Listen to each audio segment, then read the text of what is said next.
The Wisdom of Father Brown by G.K. Chesterton. Read by Martin Clifton. Chapter 3. The Jewel of Doctor Hirsch. Monsieur Maurice Brun and Monsieur Armand Armagnac were crossing the sunlit Champs-Élysées with a kind of vivacious respectability.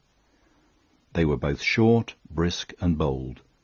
They both had black beards that did not seem to belong to their faces, after the strange French fashion which makes real hair look like artificial. Monsieur Brun had a dark wedge of beard apparently affixed under his lower lip. Monsieur Armagnac, by way of a change, had two beards, one sticking out from each corner of his emphatic chin. They were both young. They were both atheists, with a depressing fixity of outlook but great mobility of exposition. They were both pupils of the great Dr. Hirsch, scientist, publicist, and moralist. Monsieur Brun had become prominent by his proposal that the common expression adieu should be obliterated from all the French classics, and a slight fine imposed for its use in private life. Then, he said, the very name of your imagined God will have echoed for the last time in the ear of man. Monsieur Armagnac specialized rather in a resistance to militarism, and wished the chorus of the Marseillaise altered from aux armes citoyennes to aux grèves citoyennes. But his anti-militarism was of a peculiar and Gallic sort. An eminent and very wealthy English Quaker, who had come to see him to arrange for the disarmament of the whole planet, was rather distressed by Armagnac's proposal that, by way of a beginning, the soldiers should shoot their officers. And indeed it was in this regard that the two men differed most from their leader and father in philosophy. Dr. Hirsch, though born in France and covered with the most triumphant favours of French education, was temperamentally of another type, mild, dreamy, humane, and, despite his sceptical system, not devoid of transcendentalism. He was, in short, more like a German than a Frenchman. And, much as they admired him, something in the subconsciousness of these Gauls was irritated at his pleading for peace in so peaceful a manner. To their party throughout Europe, however, Paul Hirsch was a saint of science. His large and daring cosmic theories advertised his austere life and innocent, if somewhat frigid, morality.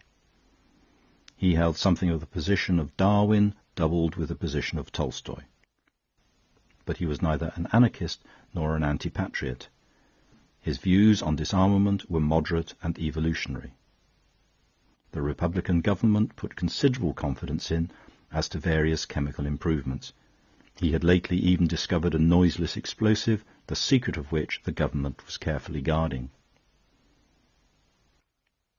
His house stood in a handsome street near the Élysée, a street which, in that strong summer, seemed almost as full of foliage as the park itself. A row of chestnuts shattered the sunshine, interrupted only in one place where a large café ran out into the street. Almost opposite to this were the white and green blinds of the great scientist's house, an iron balcony, also painted green, running along in front of the first-floor windows. Beneath this was the entrance into a kind of court, gay with shrubs and tiles, into which the two Frenchmen passed in animated talk. The door was opened to them by the doctor's old servant Simon, who might very well have passed for a doctor himself, having a strict suit of black, spectacles, grey hair, and a confidential manner. In fact, he was a far more presentable man of science than his master, Dr. Hirsch, who was a forked radish of a fellow, with just enough bulb of a head to make his body insignificant. With all the gravity of a great physician handling a prescription, Simon handed a letter to Monsieur Armagnac. That gentleman ripped it up with a racial impatience and rapidly read the following. I cannot come down to speak to you.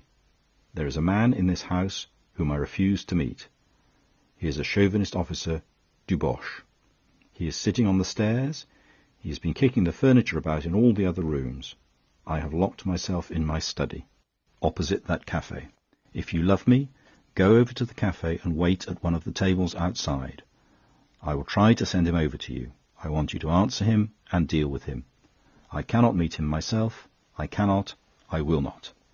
There is going to be another Dreyfus case. Signed, P. Hirsch. Monsieur Armagnac looked at Monsieur Brun. Mr. Brun borrowed the letter, read it, and looked at M. Armagnac.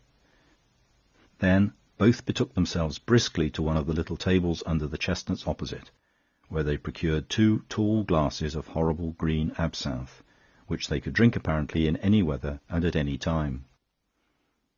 Otherwise the café seemed empty, except for one soldier drinking coffee at one table, and at another a large man drinking a small syrup, and a priest drinking nothing. Maurice Brun cleared his throat and said, "Of course we must help the master in every way, but—" There was an abrupt silence, and Armagnac said, "He may have excellent reasons for not meeting the man himself, but—" Before either could complete a sentence, it was evident that the invader had been expelled from the house opposite.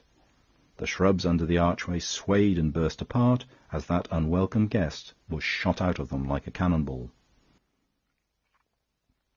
He was a sturdy figure in a small and tilted Tyrolean felt hat, a figure that had indeed something generally Tyrolean about it.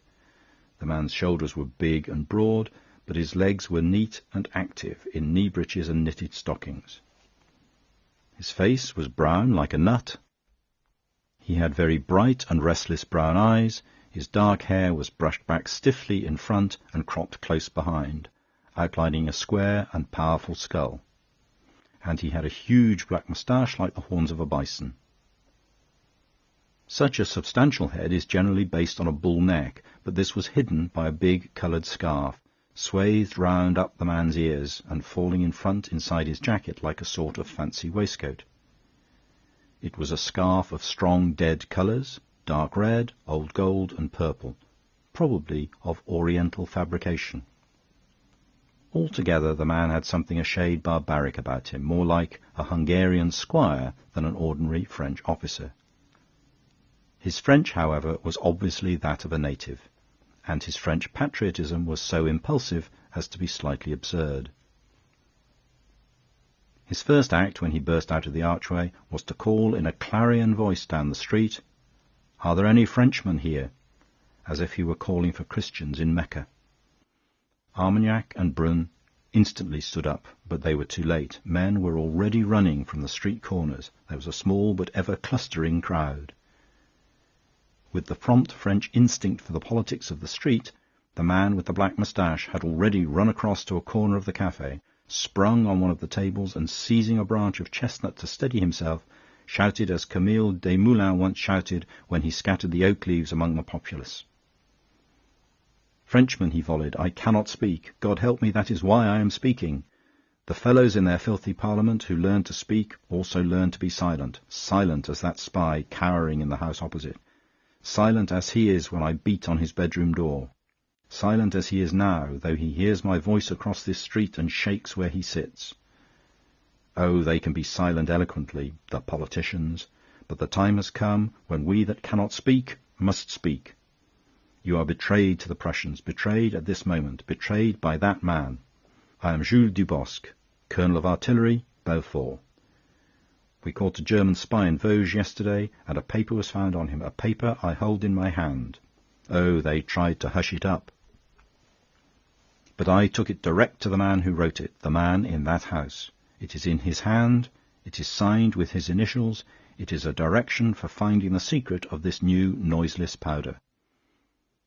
Hirsch invented it. Hirsch wrote this note about it. The note is in German and was found in a German's pocket. Tell the man the formula for powder is in grey envelope in first drawer to the left of the secretary's desk, War Office, in red ink. He must be careful. P.H. He rattled short sentences like a quick-firing gun, but he was plainly the sort of man who is either mad or right. The mass of the crowd was nationalist, and already in threatening uproar, and a minority of equally angry intellectuals, led by Armagnac and Brun, only made the matter more militant. "If this is a military secret," shouted Brun, "why do you yell about it in the street?" "I will tell you why I do," roared Dubosc above the roaring crowd. "I went to this man in a straight and civil style. If he had any explanation, it could have been given in complete confidence. He refuses to explain. He refers me to 2 strangers in a café as to 2 flunkies.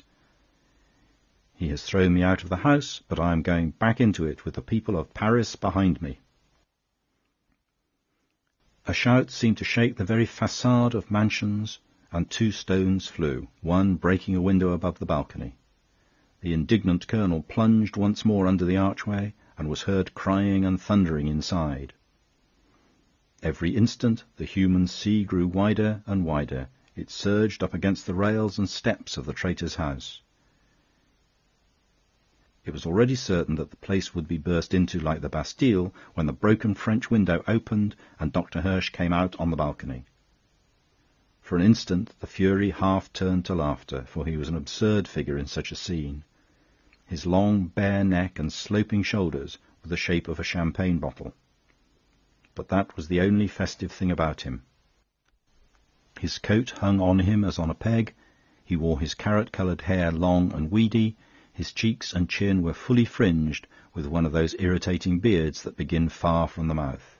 He was very pale, and he wore blue spectacles.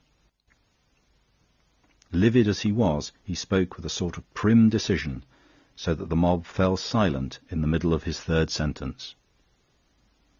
"Only 2 things to say to you now. The first is to my foes, the second to my friends.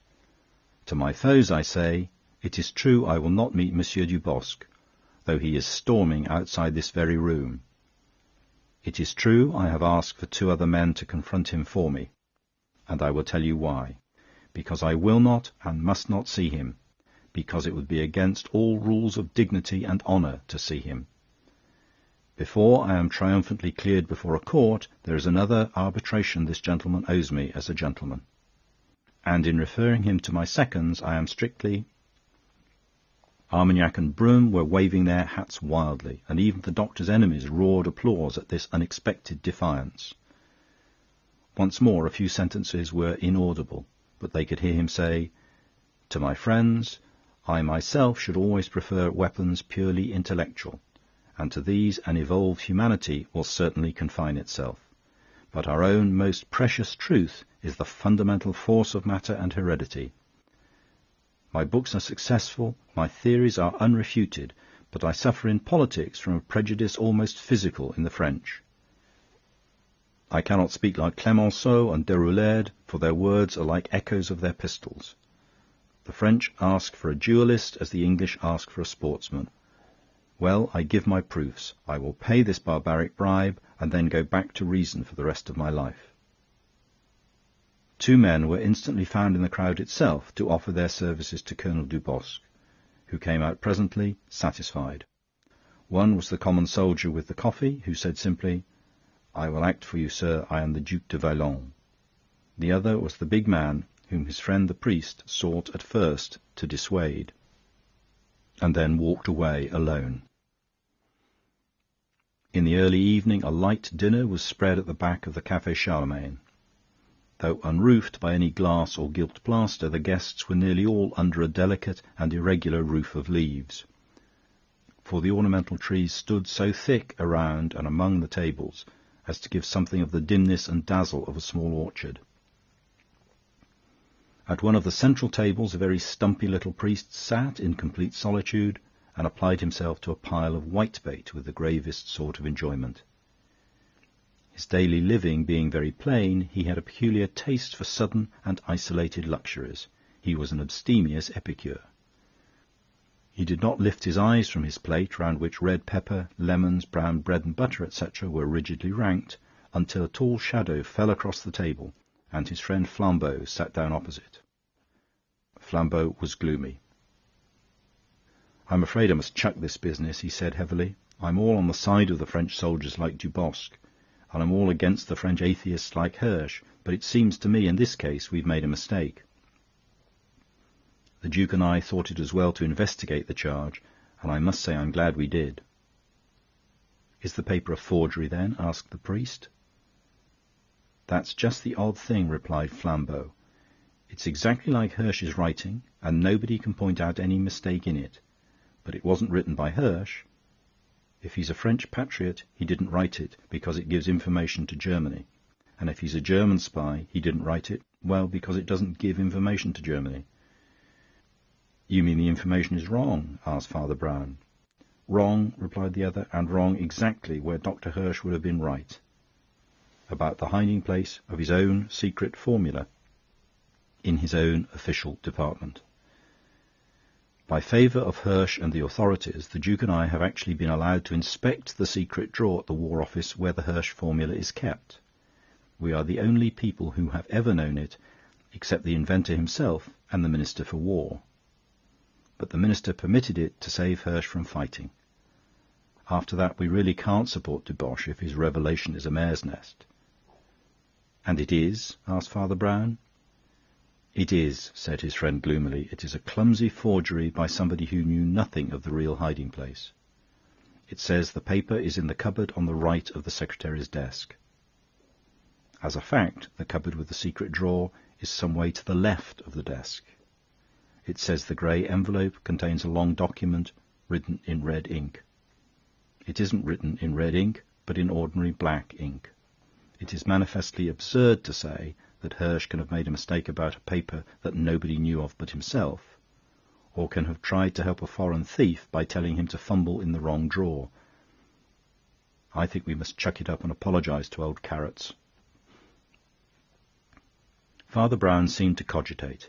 He lifted a little whitebait on his fork.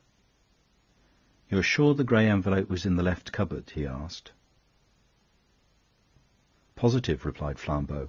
"The grey envelope, it was a white envelope really, was—" Father Brown put down the small silver fish and the fork and stared across at his companion. "What?" he asked, in an altered voice. "Well, what?" replied Flambeau, eating heartily. "It was not grey," said the priest. "Flambeau, you frighten me." "What the deuce are you frightened of?" "I'm frightened of a white envelope," said the other seriously. "If it had only just been grey, hang it all, it might as well have been grey. But if it was white, the whole business is black. The doctor has been dabbling in some of the old brimstone after all." "But I tell you he couldn't have written such a note," cried Flambeau. "The note is utterly wrong about the facts, and, innocent or guilty, Dr. Hirsch knew all about the facts." "The man who wrote that note knew all about the facts," said his clerical companion soberly. "He could never have got 'em so wrong without knowing about 'em. You have to know an awful lot to be wrong on every subject. Like the devil."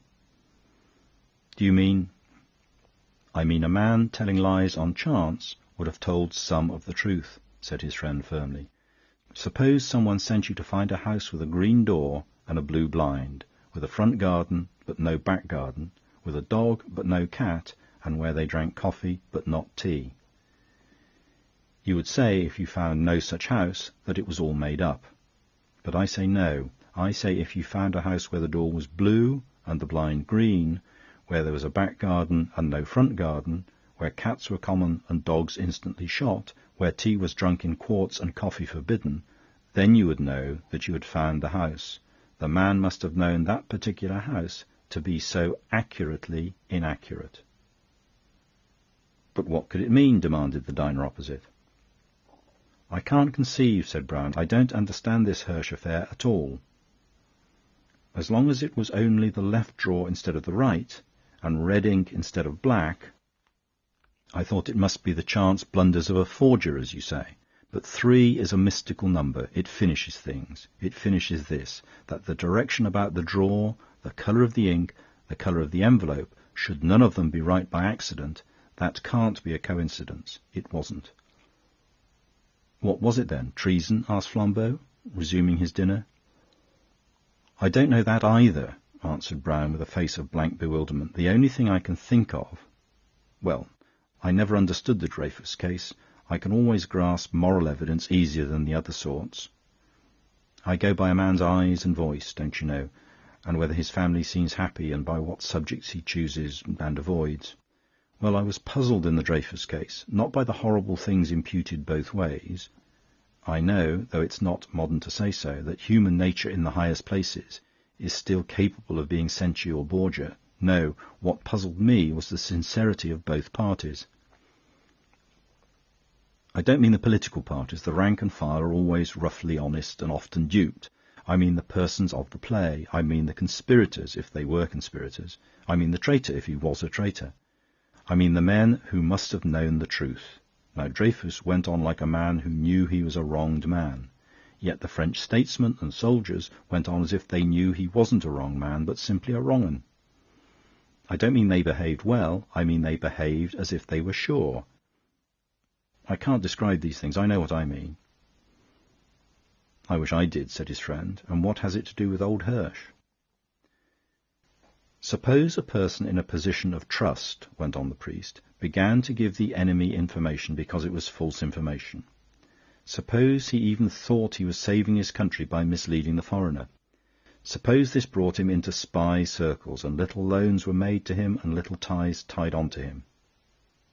Suppose he kept up his contradictory position in a confused way by never telling the foreign spies the truth, but letting it more and more be guessed. The better part of him, what was left of it, would still say, I have not helped the enemy, I said it was the left drawer. The meaner part of him would already be saying, but they may have the sense to see that that means the right. I think it is psychologically possible in an enlightened age, you know.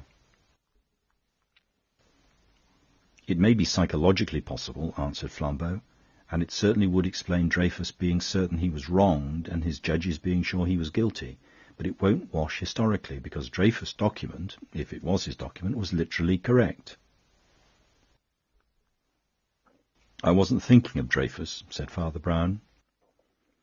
Silence had sunk around them with the emptying of the tables. It was already late, though the sunlight still clung to everything, as if accidentally entangled in the trees. In the stillness, Flambeau shifted his seat sharply, making an isolated echoing noise, and threw his elbow over the angle of it. Well, he said rather harshly, if Hirsch is no better than a timid treasonmonger... You mustn't be too hard on them, said Father Brown gently. It's not entirely their fault. But they have no instincts. I mean those things that make a woman refuse to dance with a man, or a man to touch an investment. They've been taught that it's all a matter of degree. Anyhow, cried Flambeau impatiently, he's not a patch on my principle, and I shall go through with it. Old Dubosc may be a bit mad, but he's a sort of patriot after all. Father Brown continued to consume whitebait. Something in the stolid way he did so caused Flambeau's fierce black eyes to ramble over his companion afresh. "What's the matter with you?" Flambeau demanded. "Dubosc's all right in that way?" "You don't doubt him?" "My friend," said the small priest, laying down his knife and fork in a kind of cold despair, "I doubt everything, I mean, that has happened today. I doubt the whole story, though it has been acted before my face. I doubt every sight that my eyes have seen since morning. There is something in this business quite different from the ordinary police mystery, where one man is more or less lying and the other man more or less telling the truth. Here, both men... Well, I've told you the only theory I can think of that could satisfy anybody. It doesn't satisfy me." "Nor me either," replied Flambeau, frowning, while the other went on eating fish with an air of entire resignation. "If all you can suggest is that notion of a message conveyed by contraries, I call it uncommonly clever, but, well, what would you call it?" "I should call it thin," said the priest promptly. "I should call it uncommonly thin. But that's the queer thing about the whole business. The lie is like a schoolboy's. There are only 3 versions, Dubosc's and Hirsch's and that fancy of mine. Either that note was written by a French officer to ruin a French official, or it was written by a French official to help German officers, or it was written by a French official to mislead German officers. Very well, you'd expect a secret paper passing between such people, officials or officers, to look quite different from that. You'd expect probably a cipher, certainly abbreviations, most certainly scientific and strictly professional terms. But this thing's elaborately simple, like a penny dreadful. In the purple grotto you will find the golden casket. It looks as if it were meant to be seen through at once." Almost before they could take it in, a short figure in French uniform had walked up to their table like the wind, and sat down with a sort of thump. "I have extraordinary news," said the Duc de Valon. I've just come from this colonel of ours. He's packing up to leave the country, and he asks us to make his excuses sur le terrain." "What?" cried Flambeau, with an incredulity quite frightful. "Apologise?"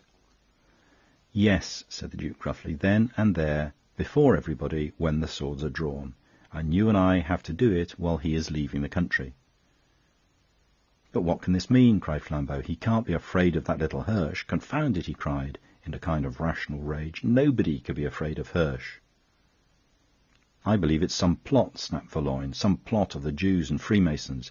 It's meant to work up glory for Hirsch." The face of Father Brown was commonplace, but curiously contented. It could shine with ignorance as well as with knowledge. But there was always one flash when the foolish mask fell, and the wise mask fitted itself in its place, and Flambeau, who knew his friend, knew that his friend had suddenly understood. Brown said nothing, but finished his plate of fish. "Where did you last see our precious colonel?" asked Flambeau irritably. "He's round at the Hotel St. Louis by the Élysée, where we drove him. He's packing up, I tell you." "Will he be there still, do you think?" asked Flambeau, frowning at the table. "I don't think he can get away yet," replied the Duke. "He's packing to go a long journey." "No," said Father Brown quite simply, but suddenly standing up. "For a very short journey, for one of the shortest, in fact. But we may still be in time to catch him if we go there in a motor cab." Nothing more could be got out of him until the cab swept round the corner by the Hotel St. Louis, where they got out, and he led the party up a side lane already in deep shadow with the growing dusk. Once, when the Duke impatiently asked whether Hirsch was guilty of treason or not, he answered rather absently, "No, only ambition, like Caesar." Then he somewhat inconsequently added, "He lives a very lonely life. He has had to do everything for himself." "Well, if he's ambitious, he ought to be satisfied now," said Flambeau rather bitterly. "All Paris will cheer him now our cursed colonel has turned tail." "Don't talk so loud," said Father Brown, lowering his voice. "Your cursed colonel is just in front." The other two stared and shrank further back into the shadow of the wall, for the sturdy figure of their runaway principal could indeed be seen shuffling along in the twilight in front, a bag in each hand.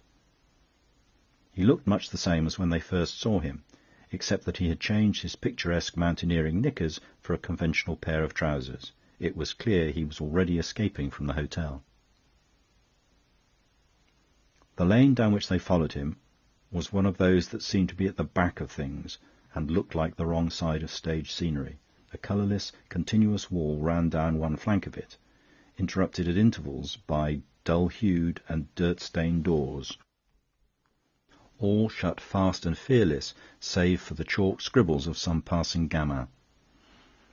The tops of trees, mostly rather depressing evergreens, showed at intervals over the top of the wall, and beyond them in the grey and purple gloaming could be seen the back of some long terrace of tall Parisian houses, really comparatively close, but somehow looking as inaccessible as a range of marble mountains.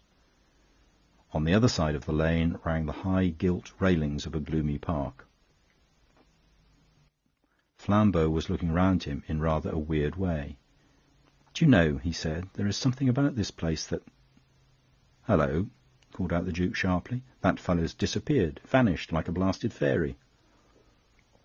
"He has a key," explained their clerical friend. "He's only gone into one of these garden doors." And as he spoke they heard one of the dull wooden doors close again with a click in front of them. Flambeau strode up to the door thus shut almost in his face, and stood in front of it for a moment, biting his black moustache in a fury of curiosity. Then he threw up his long arms and swung himself aloft like a monkey, and stood on top of the wall, his enormous figure dark against the purple sky like the dark tree-tops. The Duke looked at the priest. "Dubosc's escape is more elaborate than we thought," he said, "but I suppose he's escaping from France." "He's escaping from everywhere," answered Father Brown. Vallon's eyes brightened, but his voice sank. "Do you mean suicide?" he asked. "You will not find his body," replied the other. A kind of cry came from Flambeau on the wall above. "My God!" he exclaimed in French. "I know what this place is now. Why, it's the back of the street where old Hirsch lives. I thought I could recognise the back of a house as well as the back of a man." "And Dubosc gone in there?" cried the Duke, smiting his hip. "Why, they'll meet after all." And with sudden Gallic vivacity he hopped up on the wall beside Flambeau and sat there, positively kicking his legs with excitement.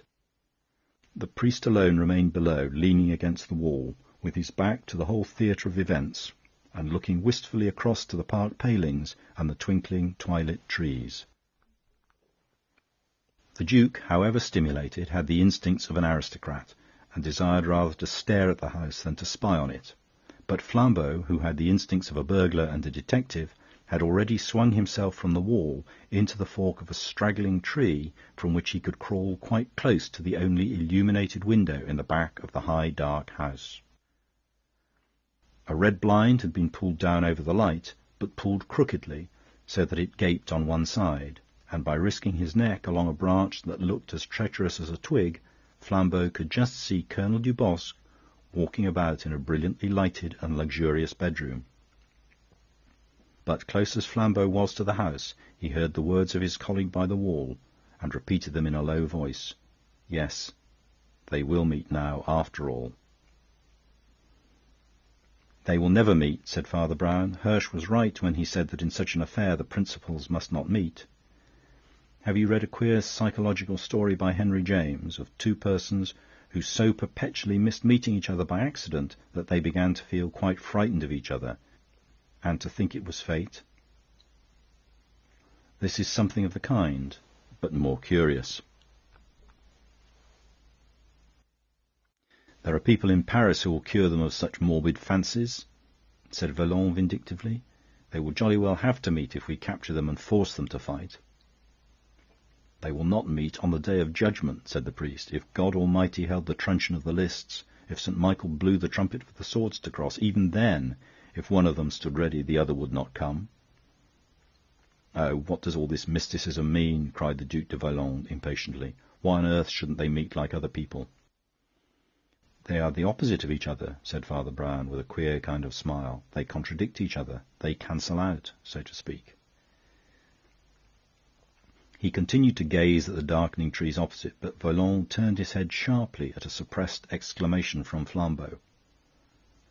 That investigator, peering into the lighted room, had just seen the colonel, after a pace or two, proceed to take his coat off. Flambeau's first thought was that this really looked like a fight, but he soon dropped the thought for another. The solidity and squareness of Dubosc's chest and shoulders was all a powerful piece of padding, and came off with his coat. In his shirt and trousers he was a comparatively slim gentleman, who walked across the bedroom to the bathroom with no more pugnacious purpose than that of washing himself. He bent over a basin, dried his dripping hands and face on a towel, and turned again so that the strong light fell on his face.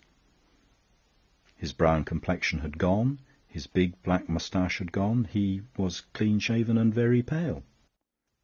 Nothing remained of the colonel but his bright, hawk-like brown eyes. Under the wall, Father Brown was going on in heavy meditation as if to himself. "It's all just like what I was saying to Flambeau. These opposites won't do. They don't work. They don't fight. If it's white instead of black, and solid instead of liquid, and so on all along the line, then there's something wrong, monsieur. There's something wrong. One of these men is fair and the other dark, one stout and the other slim, one strong and the other weak. One has a moustache and no beard, so you can't see his mouth. The other has a beard and no moustache, so you can't see his chin. One has hair cropped to his skull, but a scarf to hide his neck. The other has low shirt collars, but long hair to hide his skull. It's all too neat and correct, monsieur, and there's something wrong. Things made so opposite are things that cannot quarrel. Wherever the one sticks out, the other sinks in, like a face and a mask, like a lock and a key." Flambeau was peering into the house with a visage as white as a sheet. The occupant of the room was standing with his back to him, but in front of a looking-glass, and had already fitted around his face a sort of framework of rank red hair, hanging disordered from the head and clinging round the jaws and chin, while leaving the mocking mouth uncovered. Seen thus in the glass, the white face looked like the face of Judas, laughing horribly and surrounded by capering flames of hell. For a spasm, Flambeau saw the fierce red-brown eyes dancing. Then they were covered with a pair of blue spectacles. Slipping on a loose black coat, the figure vanished towards the front of the house. A few moments later, a roar of popular applause from the street below announced that Dr. Hirsch had once more appeared upon the balcony. End of recording.